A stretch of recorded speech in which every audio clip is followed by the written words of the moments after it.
একাদিন ফাঁকারা নিভে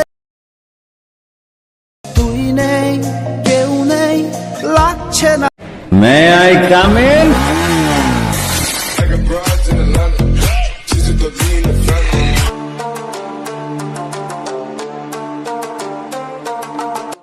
আসসালামু আলাইকুম ভিউয়ার্স, আশা করছি আপনারা সকলে ভালো আছেন। তো প্রথমে যে স্ট্রেচ ভিডিওটা দেখলেন, এটা মেকিং করার জন্য আমাদের কিছু ম্যাট্রেস প্রয়োজন হবে, যার লিঙ্ক ভিডিও ডিসক্রিপশন বক্সে দেওয়া থাকবে। এখান থেকে আপনারা সব কিছু ডাউনলোড করে নেবেন। তো এখান থেকে আমরা ভিডিওটি এডিট করার জন্য আমাদের ফোন থেকে CapCut অ্যাপ্লিকেশনটি ওপেন করব। ওপেন করার পরে এখান থেকে আমরা নিউ প্রজেক্টে ক্লিক করবো এবং এখান থেকে আমরা একটা ফটো অ্যাড করবো। এর জন্য ফটোস অপশনে চলে যাবো। তারপর যে কোনো একটা ফটো আপনি আপনার মতো করে সিলেক্ট করে নেবেন এবং অ্যাড অপশনে ক্লিক করবেন। অ্যাড অপশনে ক্লিক করার পর এখান থেকে ইন্ডিয়ার ওয়াটারমার্কটা দেখতে পাবেন, এটাকে ক্লিক করে ডিলিট করে দেবেন। এরপর আমরা এখান থেকে ফর্মেটটাকে চেঞ্জ করে নেব। এর জন্য ফর্মেট অপশনে ক্লিক করবো। তারপর আপনি এখান থেকে যে ফর্মেটটা সিলেক্ট করতে চান, যে ফর্মেটের জন্য ভিডিওটা এডিট করবেন, জাস্ট ওই ফর্মেটটাকে সিলেক্ট করবেন। এখান থেকে আমি 960-তে ক্লিক করছি। ক্লিক করার পর জাস্ট আমরা এটাকে ফুল স্ক্রিন করে নেব। ওকে, এটাকে আপাতত পারফেক্টলি ফুল স্ক্রিন করবে এবং আমরা এটাকে লেফট বা রাইট সাইডে নিয়ে যাবো একদম শেষের দিকে। তো নিয়ে যাওয়ার পর এখান থেকে আমরা যেটা করব, এখান থেকে আমাদের যে পিকচারটা আছে, পিকচার লেয়ারটা আমরা কিছুটা ডিউরেশনটা লং করে দেবো। 9 সেকেন্ড রাখতেছি, আপনি আপনার মতো করে যতটুকু রাখতে চান ডিউরেশনটা ততটুকু রাখবেন। রাখার পর আমাদের এখন ফটো অ্যাডজাস্টমেন্ট করতে হবে। এই জন্য ফটোতে একটা ক্লিক করবো। ক্লিক করার পর এখান থেকে অ্যাডজাস্টে ক্লিক করবো। এরপর এখান থেকে স্যাচুরেশন দেখতে পাবো, স্যাচুরেশনে ক্লিক করবো। তারপর এটাকে -50 করে দিব। দেন এখান থেকে আমরা টিক অপশনে ক্লিক করবো।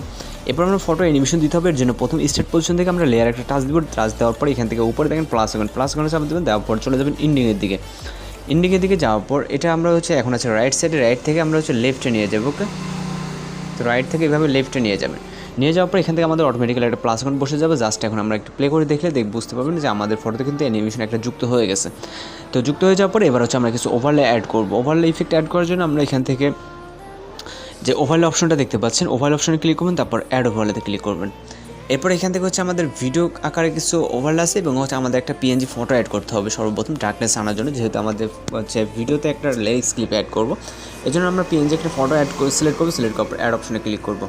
এরপর আমরা যে ফটোটা আছে, এই ফটোটাকে আমরা আপনার কিছুটা জুম করে নেবেন অথবা জুম আউট করে নেবেন। আপনার যতটুকু মনে হয় যে আমাদের এতটুকু নিলে পারফেক্ট, ওকে ঠিক ততটুকু নেবেন। তারপর এটার যে লেয়ারটা আছে, এই লেয়ারটাকে আমাদের ভিডিওর ইন্ড অব্দি রাখতে হবে।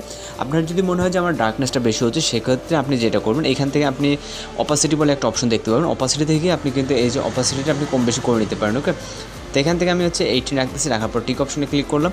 দেন এখান থেকে আমরা স্টার্ট পজিশনে যাওয়ার পর আবার অ্যাড ওভারলেতে ক্লিক করবো। তারপর ভিডিও অপশন থেকে আমরা জাস্ট লিরিক্সটাকে সিলেক্ট করবো। এখান থেকে আমরা লিরিক্সটা পেয়ে যাবো। লিরিক্সটাকে সিলেক্ট করে এর যে ব্ল্যাক সিনটা আছে রিমুভ করার জন্য স্প্লাইসে ক্লিক করবো। তারপর এখান থেকে আমরা ফিল্টারটাকে সিলেক্ট করে দেবো। এরপর ফিল্টারটাকে সিলেক্ট করবো, টিক অপশনে ক্লিক করবেন। এরপর আপনার লিরিক্সটা যেখানে ইচ্ছা আপনি সেইখানে বসাতে পারেন। ওকে, তো আমরা এটাকে নিচে অ্যাড করব এইভাবে। তো নিচে অ্যাড করার পর এখন আমরা যেটা করবো, এখান থেকে স্টার্ট পজিশন থেকে আমাদের একটা ওভারলে ইফেক্ট অ্যাড করতে হবে। এর জন্য এখান থেকে আমরা অ্যাড ওভারলেতে ক্লিক করবো। তারপর ভিডিও অপশন থেকে আমরা ওভারলেটাকে সিলেক্ট করবো এবং অ্যাড অপশনে ক্লিক করবো। তারপর এটাকে আমরা ফুল ফ্রেম করে নেব এবং আমরা এটা ব্যাকগ্রাউন্ডটা রিমুভ করার জন্য স্প্লাইসে ক্লিক করবো। তারপর এখান থেকে ফিল্টারটাকে সিলেক্ট করে জাস্ট টিক অপশনে ক্লিক করবো। এরপর আমরা জাস্ট ফাইনালি ভিডিওটাকে ওপেন করবো। আমি যে লিরিক্সটা আছে আপনি চাইলে কিন্তু একটু ছোটো বড়ো করে নিতে পারেন এখান থেকে আপনার যদি মনে হয়, এবং পজিশনটা অ্যাডজাস্ট করে নিতে পারেন। তো সব কিছু যদি মনে হয় যে আপনার ভিডিওটা ঠিক আছে, তাহলে আপনি জাস্ট ভিডিওটাকে এক্সপোর্ট করবেন। এর আগে আমাদের রেজুলেশনটাকে এখান থেকে হাই করে নিতে হবে। দেন আমরা এক্সপোর্টে ক্লিক করলে আমাদের ভিডিওটি কিন্তু সেভ হয়ে যাবে। তো মূলত আজকের টিউটোরিয়াল এই পর্যন্ত দেখা হচ্ছে পরবর্তী কোনো ভিডিওতে। সে পর্যন্ত ভালো থাকবেন, সুস্থ থাকবেন।